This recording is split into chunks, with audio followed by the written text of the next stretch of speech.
just loosen y'all up here a little bit real quick. I'm actually get ready to bring your first couple up to the stage tonight, man. Actually, got a special guest in the house, and I'm going to keep my time short. Got a special guest. I actually met this guy, young comic. Met him in Lenore. He was opening for John Reed.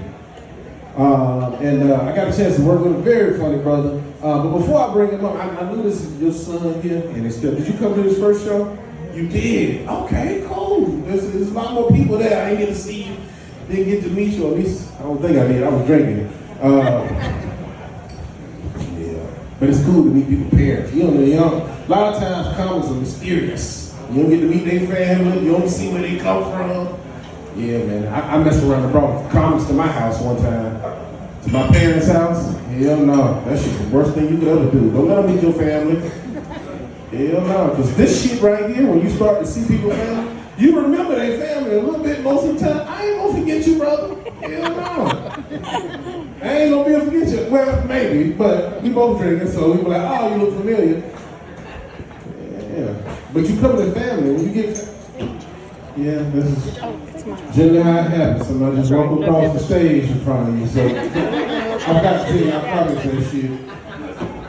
Yeah, we're gonna get the people fed. Yeah. This how they fed people in the Bible right here.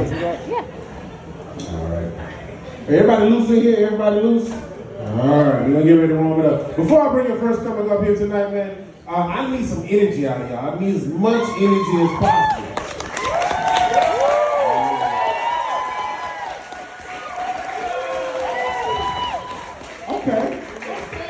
There we go. All right, this guy, the first coming up to the stage, man, he's out of Southwest Virginia. And I don't know if he had wanted me to tell you his family was up front, but I'm excited to see him perform in front of his family, man. So put your hands together right now. Put your hands together right now for Mr. Isaiah from there.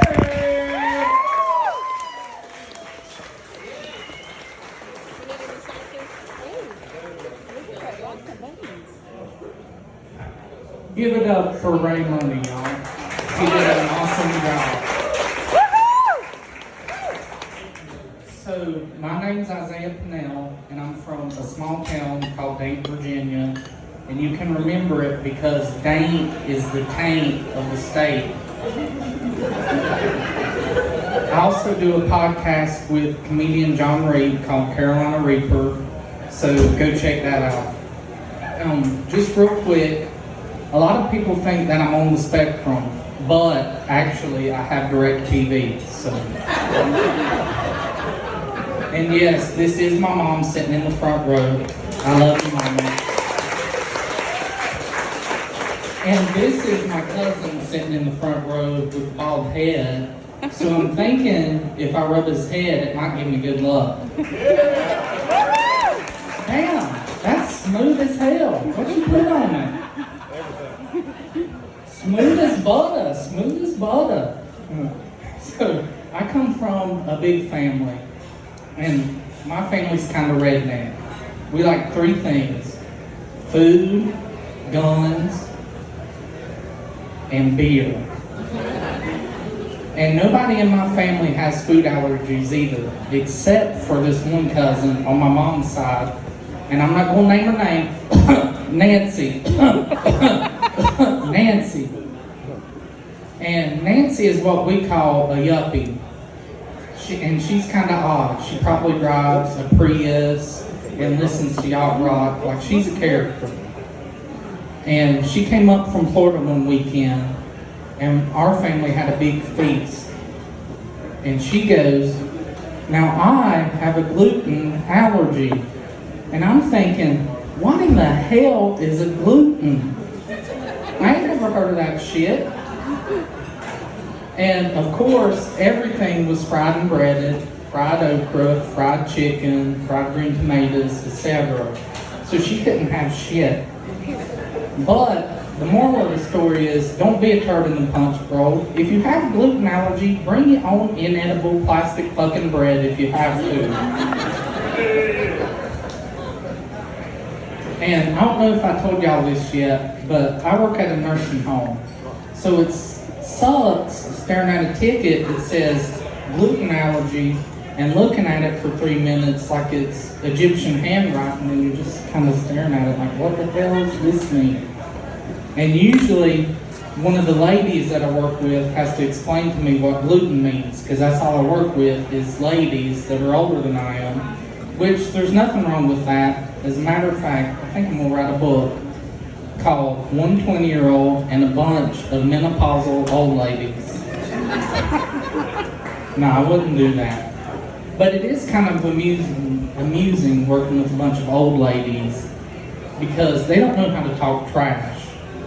For example, one day these two ladies got into a shouting match at work.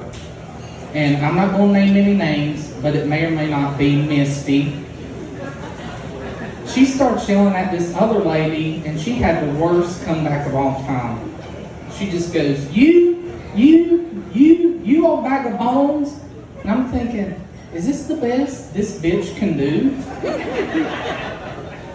But now, it's not Misty's fault, because she's 50, has a bunch of cats, still lives with her mama, so I kind of feel sorry for her. Now, there really is no moral to this story. I just want to let y'all know what I have to put up with at work, and that I probably need some help and some therapy, so send some help and therapy my way ASAP. And I tell you another thing about working with a bunch of old ladies. You can't talk guy stuff because they tune out real quick. Seriously, I told them a good fishing story and it went in one ear and out the other. But as soon as another lady mentions Ulta Beauty, it's Katie bar the damn door. And the fishing story, I was with my papa when I was about 10. Now, did y'all know that it's illegal to catch fish while they're spawning? I had no clue. And did you also know that it's illegal to catch them with your hands? I didn't know that either. So I broke 2 laws. I was catching fish while they were spawning, and I was catching them with my bare hands like I was Grizzly Adams. But now that I work at a nursing home, I feel more like Patch Adams than I do Grizzly Adams. So, and of course, we ran into the game warden, and the game warden goes, "How did you catch all them fish?" So I just told him the truth. And he said, "Well, ain't this fish spawning?" And I told him the truth again. Y'all, at this point, my granddad was shaking his head in disappointment because he thought we was going to get in trouble. But my game warden recognized my granddad and goes, "Weren't you in a band back in the day called the Downbeats?" And y'all, the Downbeats are like a redneck version of the Beatles where I come from. So he said, "Yes, I'm the drummer."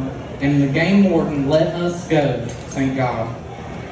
Now I'm telling y'all this because if you ever run into a game warden, run the other direction and get the hell away from that bitch.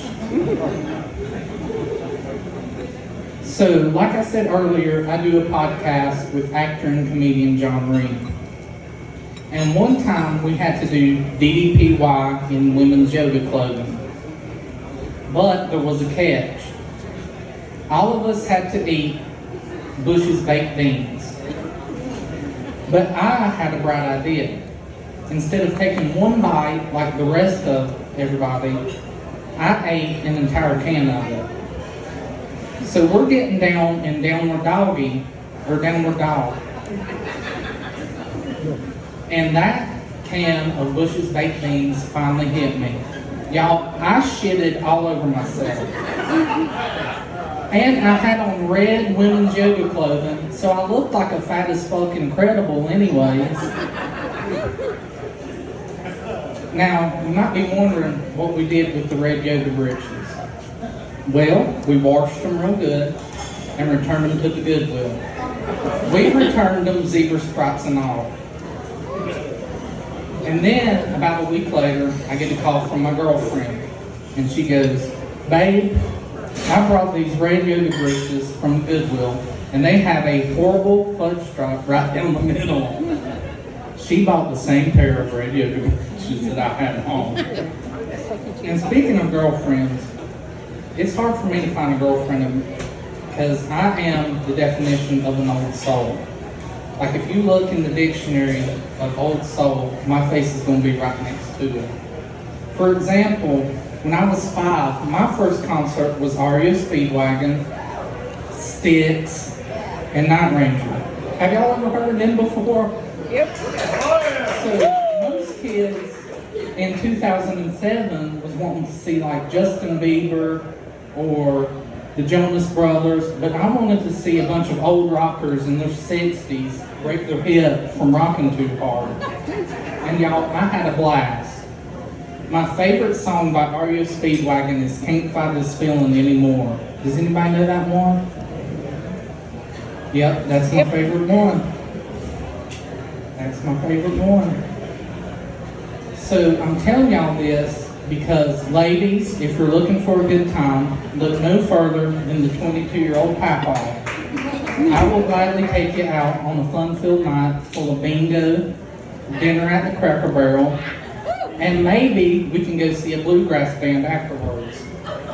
If I don't fall asleep on one of those Cracker Barrel walking chairs. On the upside, you don't have to worry about me pawing you all night, because like I said, I'm like a 22-year-old papa. So all you gotta do is say, honey, you wore me out. And I'll think I'm a damn stud and go back to napping. Thank y'all so much, y'all have been great.